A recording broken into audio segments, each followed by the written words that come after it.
Përshëndetje dhe mirë se erdhët në emisionin Personazhe në Fokus. Sot do të njohim një të ri nga qyteti i Lushjes, që po spikat fal për kushtimin ndaj arsimit profesional. Vetëm 17 vjeç, Yzerit Sjapi ka përfunduar vitin e dytë të shkollës së mesme profesionale Hasan Gina në qytetin e Lushjes në degën elektroteknik, ku ka mbyllur vitin shkollor me mesatare 10. Krahas rezultatet të shkëlqyera në mësime, ai po fiton edhe provojën praktike duke punuar pranë kompanive të ndryshme, duke u përgatitur që tani në tregun e punës. Sot do të flasim për një rrugtim dhe sfidat e tij në jetën e përditshme dhe në arsimin e tij profesional. Yzerit, faleminderit që je pjesë e emisionit Personazhe në Fokus dhe do jesh këtë të shtunë me shikuesit për të ndarë gjithçka atë çka ju keni provuar jo vetëm si djalë i ri 17 vjeçar, por edhe në arsimin tuaj profesional. Faleminderit edhe ju për ftesën. E vlerësoj shumë. Para se ne të kalojmë të këto pyetjet tona një pas një, pasi emisioni ka pyetjet që ju do të jeni pjesë e konshencës për të treguar atë çka ju keni në provojën tuaj të përditshme, por më parë duhet të prezantohemi kush është vetë Yzeri jashtë bankave të shkollës dhe në shoqërinë e përditshme. Unë jam Yzerit Sjapi, jam lindur edhe rritur në Lushnjë dhe vazhdoj arsimin profesional në qytetin e Lushnjës në shkollën Hasan Gina. Jashtë bankave të shkollës jam një njeri shumë kurioz, më pëlqejnë shumë çka të bëj me pjesën e elektroteknikës, më pëlqejnë kuriozitetet të ndryshme, informacionet të ndryshme mbi botën dhe dua sa më shumë të zgjeroj njohuritë e mia. Gjithashtu jam shumë social, kam një grup shoqëror shumë të mirë dhe më pëlqen shumë dega që kam zgjedhur elektroteknikës profesioni im, pasioni e para, pastaj profesioni. Unë e kam thënë këtë dhe do ta them. Pse pikërisht ju zgjodhët shkollën profesionale Hasan Gina dhe konkretisht degën elektroteknikës? Shkolla Hasan Gina ofron disa degë të ndryshme. Një ndër to është dega e elektroteknikës. Unë që përpara se të shkoja në këtë shkollë e kam pas qef elektroteknikën, pra si lëndë. Dhe kur profesorët erdhën për promovim, aty u njoha pak më shumë me disa informacione mbi shkollën, arsimin që mund vazhdoja, njohuritë që do merrja, përvoja që do merrja në tregun e punës dhe zgjodha të vazhdoj këtë arsim për një të ardhme sa më të mirë.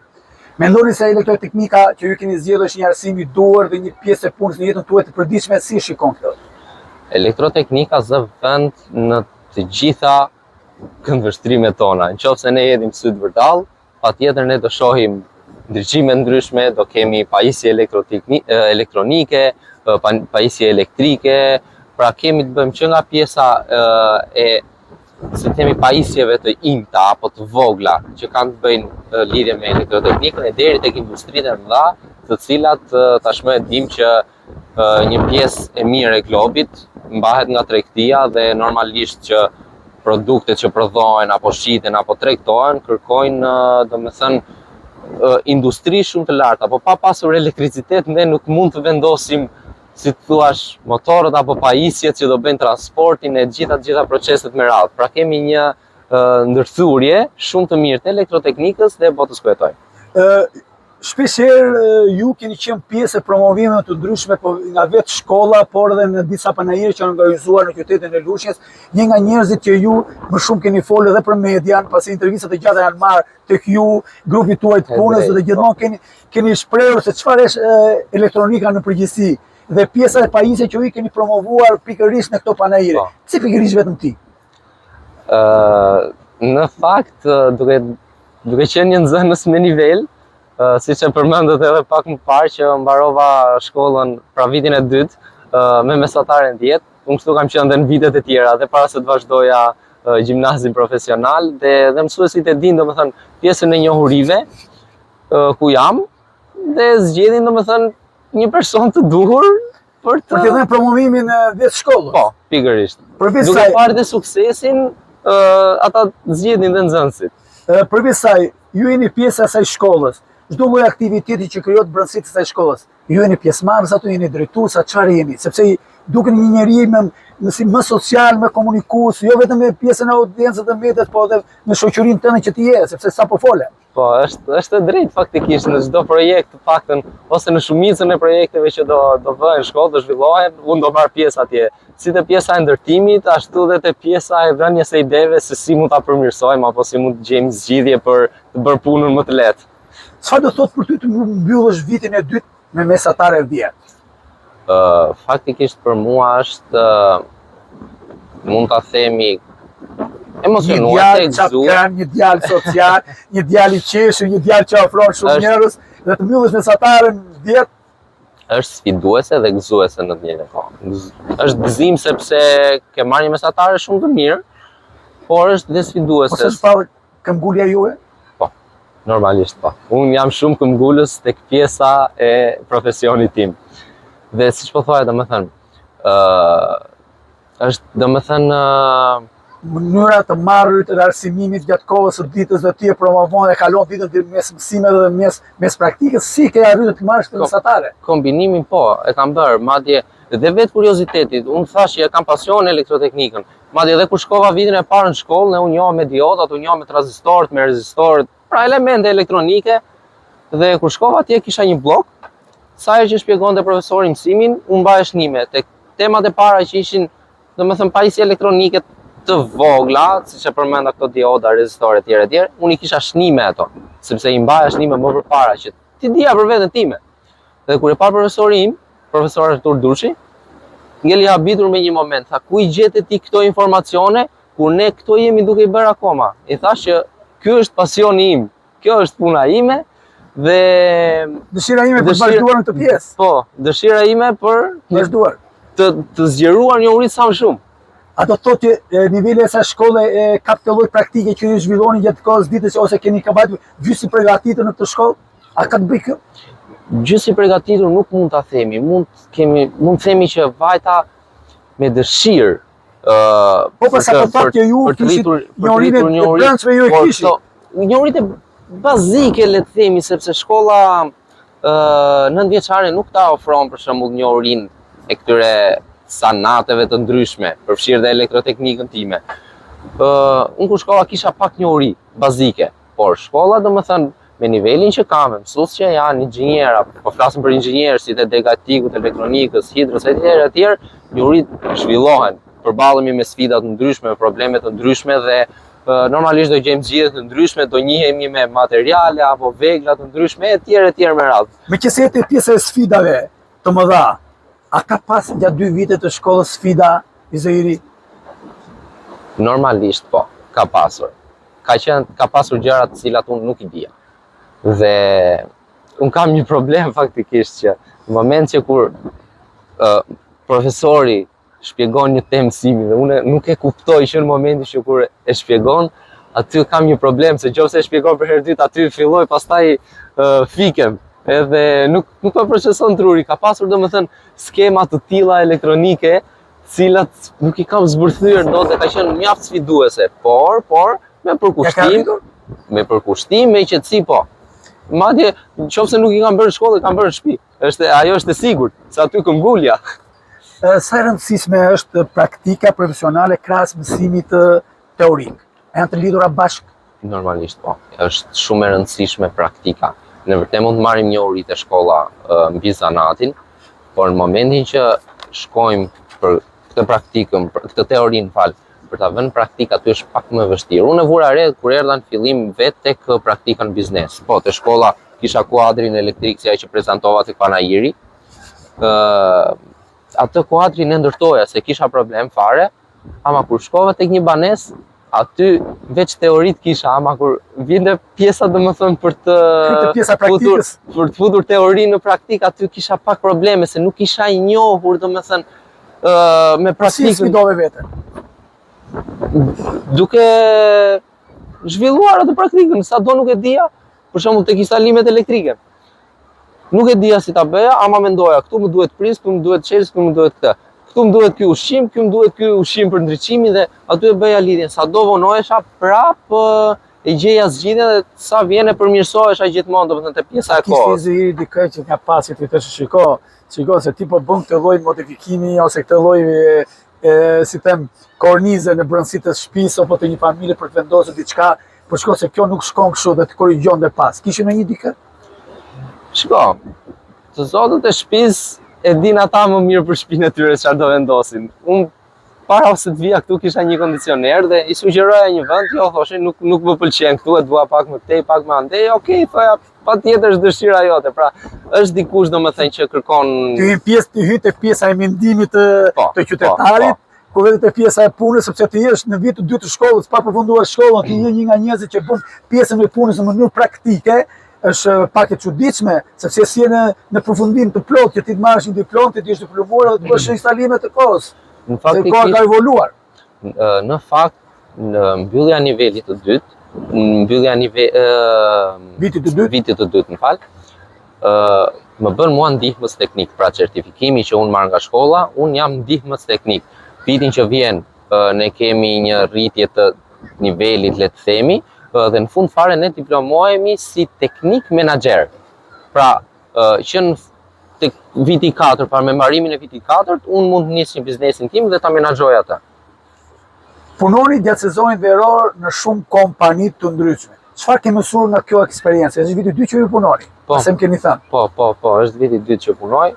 Vitin e parë unë punoj me një kompani kondicionerësh, ndërsa tani jemi në një kompani që kemi dhe kondicioner dhe instalime elektrike, jemi pikërisht aty ku dua unë të jem.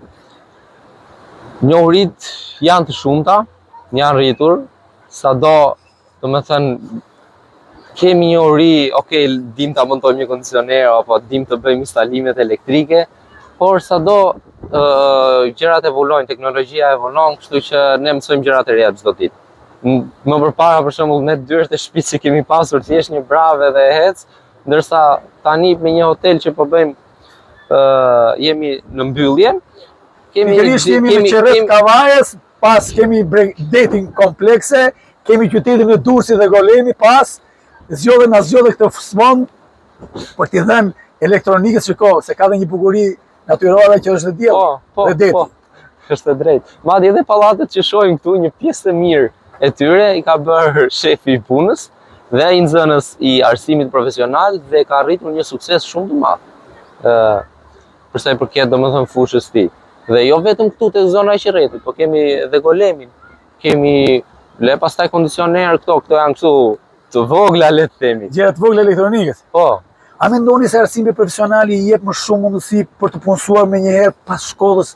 Po. Nxënësve që dalin nga kjo shkollë profesionale? Po, duke qenë se nxënësi është pra nga programi i shkollës, nxënësi bën dhe teori dhe praktik në biznes. Duke qenë se nxënësi bën praktik në biznes, ai është në kontakt të drejtë për drejtë me tregun e punës. Dhe nga aty fiton përvojën. Qoftë si të sillet me klientin, qoftë si të veprojë me situata të ndryshme. Për shembull, mund të jetë, le të themi, një tub elektrik i bllokuar gjatë instalimeve, nëse në teori ti nuk e ke këtë si gjë. Ama në praktikë kjo mund të ndodhi. Dhe nga kjo praktika që ti bën, ti duhet të gjesh një mënyrë se si të kalosh fije tek ajo. Pastaj janë zgjidhje të ndryshme. Pra, kjo të jep pjesa e praktikës të jep shumë eksperiencë. Brenda hapësirës shkollës që ju jeni në shkollë profesionale, a jep patikisht atë pjesën e praktikës pasi ju bëni ato teoritë në mësime, a ka elemente kabinete të ndryshme që ju bëni praktikën? Po, shkolla jonë është e pajisur me kabinete, jo vetëm te dega e elektroteknikës, është e pajisur në degën e etikut, në degën e mekanikës, pra SHMT-s, edhe në degën e hidros. Këtë vit presim të hapim edhe ekonomi biznesin. Shkolla jonë është e pajisur me kabinetet të teknologjisë fundit. Madje, nëse ju keni vënë re, shkollës tonë po i nështrohet një rekonstruksion dhe teknologjia, domethënë që të përdoret aty, është shumë herë më e lartë nga ajo që ka qenë. Cilat janë synimet tuaja pas përfundimit të shkollës, studime të larta apo punë në profesion? Si e ke atë idenë tënde? Studimet të larta janë ëndra ime, të bëhesh inxhinier është për mua është sfiduese, por është ëndër që duhet realizuar. Prandaj unë për vete jam tek vazhdimi i studimeve të larta, por pse jo edhe të vazhdoj domethënë një punë të dytë, për shembull montimi kondicionerëve ose instalime elektrike, instalime. Kjo është mundësia që deri në vitin e dytë ju i jepni mundësisë vetes për të qenë pjesë sot e programeve të punës që kanë vetë biznese që kërkojnë elemente nga shkollat profesionale. Si e shikon këtë ti? A do kishit ju një mundësi për shembull edhe për të rinjët edhe për miqët edhe për shokët që kërkojnë të marrin shkollat profesionale, të janë pjesë e këtyre shkollave, pasi këto janë praktike ditës e praktike jetës për të marrë një profesion? Faktikisht do të sugjeroja të gjithë të rinjve të vazhdojnë arsimin profesional. Nëse janë të talentuar tek një nga fushat që ofron arsimin profesional, ja u sugjeroj 100%, sepse aty do fitojnë përvojë, do fitojnë njohuri dhe do jenë shumë të përgatitur për tregun e punës. Shokët e tu, shoqëria jote, emisia jote, kur ti del nga shkolla me një nxënës, me një mesatare shumë mirë, çfarë thon? Ke diçka kështu për të thënë, çfarë thon? Se ne jemi, emisioni është që për drejtë dhe normale, ne jemi pa gasmues për të treguar ato brendësitë e fshehta që marrin zyrin e brendësi. Gjithmonë shokët tonë, sidomos tek pjesa e projekteve, se kur punoj projekte, zgjedh një grup shokësh që do ta punoj atë projekt.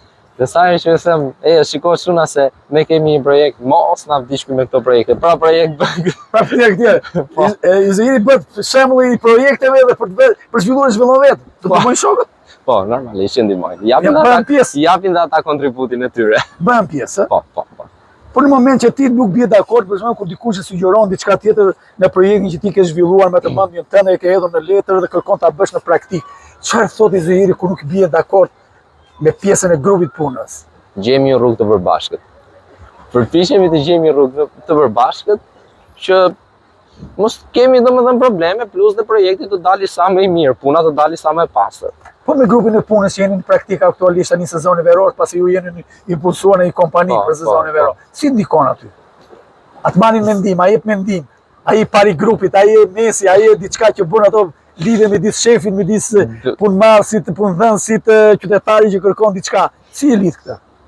Sugjerime normalisht do japin, sepse truri jonë është ndryshe nga truri tjetër edhe dikush tjetër vërtet mund të jetë usta, por unë mund të kem trurin më të qetë dhe më vjen një ide më ndryshe për të bërë një X punë të caktuar dhe më ka ndodhur për shembull gjatë një montimi kondicioneri, qelloj që kondicioneri nuk po fiksohej mirë në mur, edhe kërkon një arsye pse ndodh kjo. Dhe ajo që kërkoj ishte thjesht një spostim i vogël i kondicionerit, rreth 1 cm për ta rritur në kapsën e vet. Kështu që kemi plot sugjerime për njëri tjetrin, si ustaj për ne dhe ne për ustaj. Përveç kësaj, a ka ndonjë probleme që nuk shkojnë te Izraeli, jo vetëm në pjesën e arsimimit, po edhe në vetvetes është dikush që thotë shkoj Izrael kam një problem, dhe ikzasi më jep një mendim, dhe Izraeli ato bën hapësirë jo vetëm të qetësisë tënde dhe pjesës sociale, sepse njerëzit çdo kush, jo çdo ditë janë pjesë sociale, kanë ato problematika dhe tyre. Qëllon njerëz që Izraeli thotë, shiko se me këto gjëra çdo herë sa do vinë në shkollë ose do ulen diku në një, ju filloni nga pyetjet ju. Si sillet? Në fakt mua më vjen mirë kur ndihmoj njerëz. Përpiqem si sa më shumë të ndihmoj, madje edhe këtu tek puna që kam ardhur, erdha vetë në fillim, gjeta vendin e punës, madje jetoj edhe me një shpikur që është ofruar nga shefi punës. Dhe kisha dy shokë të mi të cilët nuk po gjenin në biznes për të bërë praktikën e tyre, sepse për fat keq nuk pagonin, nuk kishin pagë. Dhe mendova ti të rri kështu, edhe i kam marrë, punojmë bashkë, jemi shumë mirë. Jeni mirë? Po. Po bashkëmoshatarët tu që janë në shkolla, nëse ju komunikoni në rrjetet sociale, në telefon, çfarë sugjeron, çfarë thonë, çfarë komunikoni? Shikoj se ju jeni mirë aty nga Turqi, keni shkuar mirë aty nga bregu detit, mirë këtej keni ngelur. E thon faktikisht shumë veta këtë, por që harrojnë lodhjen e punës gjatë ditës. Ne nga ora 8 e mëngjesit deri në orën 4 apo 5 të darkës jemi në orar pune dhe sidomos domethënë kur është faza e parë e punës, jo thyerje, llaç, gjëra të tjera domethënë që janë procese pune të lodhshme. Shpesh domethënë njerëzit nuk i shkon në mendje kjo, thjesht shohin zonë e bukur, zonë bregdetare dhe ky është i shlodhur, e ka vënë jetën Terezi tani, por që ka domethënë dhe një background cilët nuk e shohin. Kush është mbështetja juaj? Prindrit. Do t'i falenderoj? Po, patjetër. Faleminderit mamit edhe babit, cilët më kanë sjellë deri këtu ku janë dhe vazhdojnë të suportojnë dhe tani. A ka ndonjëherë brenda vetës Izraeli ku me prindërit për shumë gjëra nuk bie dakord, apo në moment që ju keni filluar shkollën profesionale e keni zgjedhur vetë, u ka sugjeruar familja, miq, shok, si zgjodhet këtë shkollë? Shkon, në fakt, unë nuk kisha njohuri për shkollën profesionale dhe qelloi ishte promovimi ai që më dha të shtysën më të madhe për të vazhduar arsimin profesional. Madje edhe kur u njoha pas promovimit me shkollën profesionale, ishin disa skeptik, do thoja unë, të cilët thonin jo, po në shkollë profesionale nuk zhvillohet mësim, jo, po pas profesionale ti nuk mund vazhdosh një arsim të lartë, nuk merr bursa, nuk certifikohesh. Do me thënë si të ditë e keq arsimin profesional. Por që thash, pash do me thënë disa nxënës Ti e zgjodhe si ndjehesh sot. kam bërë zgjedhje më të mirë.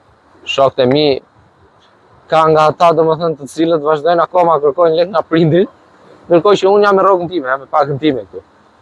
Do të jesh një shtys, një ndihmë për familjen dhe për prindërit, apo jo thjesht i zëhiri ato pjesë, ato pagesa që merren nëpërmjet punës tuaj, është një njerëz që do fren dhe pjesën e jetës natës. Se jeni 17 vjeç. Tek jeta e natës nuk jam faktikisht. Nuk jam fare tek jeta e natës. Ku është i zëhiri vet? Është një njeri i qetë, i pëlqen qetësia, i pëlqen kjo pamje e bukur këtu që shohim, por kam dhe disa rregulla për veten time, të cilët më bëjnë më strikt.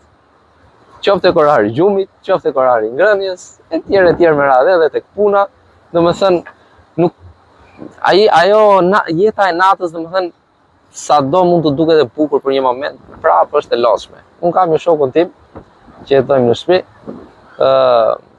Qëlloj doli një natë edhe erdhi në shtëpi, erdhi shumë vonë, u zgjova dhe unë. Pastaj të ngrije për të shkuar në punë më vonë, nuk çohej dot, ishte shumë i lodhur, prandaj nuk mund ta dëmtoj. A ka këshilla i zëhirin ndaj shoqërisë? Normalisht po. Tani. A pranon një djalë 17 vjeçar të japi këshillën ndoshta një shoqëri që pak më të mëdhenj nga vetja në moshë? Shko, ka nga ata që i pranojnë sugjerimet apo këshillat, ka nga ata të cilët nuk i pranojnë. Por që ti pranosh më mirë këshillat që të udhëzojnë për mirë, nuk do ishte keq. A që e pasionuar mbas smartphone-ave, telefona, rrjetet social, i zëhiri? Mund të themi po, mund të themi jo. Tani që jam këtu, domethënë tek puna, nuk është se fokusohem fare, maksimumi 1 apo 2 orë në ditë të përdor, dhe këtë 1 orë apo 2 orë kur dal në darkë, domethënë që bëj në xhiro. Se kur jam në punë një herë jo. Maksimumi veç kur flasim me të punës që na duan këto materiale, na duan këto vegla dhe tjera tjera. A ka shpesh ku ulin në pjesët e tavolinave dhe i zëhiri komunikon me shoqërinë e punës, me shoqërinë e njerëzve dhe shpesh bie ndesh me fjalët që komunikon me të tjerët, si përgjigjesh? Ndot ndonjëherë faktikisht. Ne futim që të gacmojmë pak të nxjerrim çka të jetën tonë reale, sepse kjo duhet. Duke qenë se unë jam nga Lushnja dhe këtu jemi nga vaj. Lushnja që ka ato, domethënë, pjesën e të folurit pak më ndryshe, dhe kur erdha këtu në fillim, jemi pak që pjesa letrare. Bravo. Kur erdha këtu në fillim, pastaj kisha probleme, nuk i kuptoja kur flisin se ka vajzë ka një tekst tjetër dhe nuk i kuptoja. 2-3 herë, domethënë, duhet ta thoshte dikush diçka që unë ta kuptoja.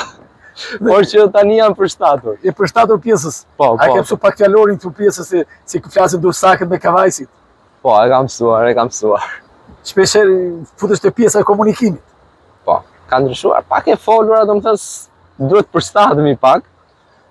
E folura imi ka ndryshuar këtu, sepse duke qenë se jam në kontakt çdo ditë, po thuajse me shokët e punës, domethënë që janë gjithë nga zona këtu. Je pro apo kundër rrjeteve sociale? Jam pro, nëse ne kemi, domethënë, si thua, nëse ne marrim informacione të mira apo produkte të themi të shëndetshëm nga këto, pra çfarë fusim ne në trurin tonë, ama nëse ne nga rrjetet sociale ti dëgjon një muzikë, çara, fjalë pista, ku diun, krimi etj, nuk e ushqejnë trurin këto për mirë. Jeni vetëm 17 vjeç. Pasi ta përfundoni shkollën profesionale, më thatë pak më lart që ju do vazhdoni dhe shkollën e lartë, do qëndroni në Shqipëri, o do largoni si të gjithë të rinjve që janë larguar nga Shqipëria. Si e shikoni këtë? Shqipëria ka plot potencial. Nuk kemi pse të vazhdojmë jashtë, kur ne veç me pamje këtu, domethënë shohim që kemi goxha përfitime për sa i përket anës monetare, se shumica të rinjve që shkojnë jashtë për atë shkojnë. Për lekun. Prandaj, nëse ne këtu jemi njëri profesionist, jemi të talentuar, jemi dikush domethënë që është i apasionuar pas një pune të tij dhe e zhvillon atë punë, normalisht ajo paguhet. A do kishin ndonjë thirrje ju për të rinjët që të jenë pjesë të jetojnë dhe të punojnë këtu në Shqipëri? Po, do t'i thrisja të gjithë të rinj, sidomos ata që janë të zanatit, ka plot inxhiniera, qoftë elektrik, qoftë mekanik, cilët kanë shkuar jashtë. Do i sugjeroja Shqipërinë, sepse ne themi këtë, Shqipëria nuk bëhet, themi. Pse jo janë pagat e ulta, nuk ka pagesë, etj, nuk janë njerëzit e sjellshëm, po nuk e bëm ne kush do ta bëj. Se ne tani po marrim nga jashtë, po marrim jo nga India, jo nga Egjipti etj. Po se bëm ne shqiptarët, pse këta do ta bëjnë? Kështu që jemi ne vetë ata të cilët do ta ndërtojmë këtë vend për më mirë. Si e sheh veten pas 5 vitesh apo 10 vitesh dhe cila është ëndra jote më e madhe? Ëndra e thash, inxhinieria elektrike, të jem një njeri i suksesshëm. E shoh veten, nuk e di, mund të themi një inxhinier që merr projekte shumë të bukura, masive përsipër dhe ka një punë cilësore, por që rruga është e vështirë, plot sfida dhe duhet përballemi. Kjo rruga e vështirë plot sfida do të ndryshojë Izeiri në jetën e përditshme apo do jetë Izeiri që nga fillimi deri në fund? Izeiri sheh vetëm drejt. Nuk e kthen kokës, as majtas, as djatës. Prandaj fokusi im është nga A-ja te B-ja, nga ky që jam tek inxhinieria. Tashmë jemi në fund të emisionit dhe duhet dim, a ka diçka Izeiri që e mban sekret dhe kërkon ta ndaj pikërisht me shikuesit e emisionit Personazhe në Fokus që për herë të parë e shpreh?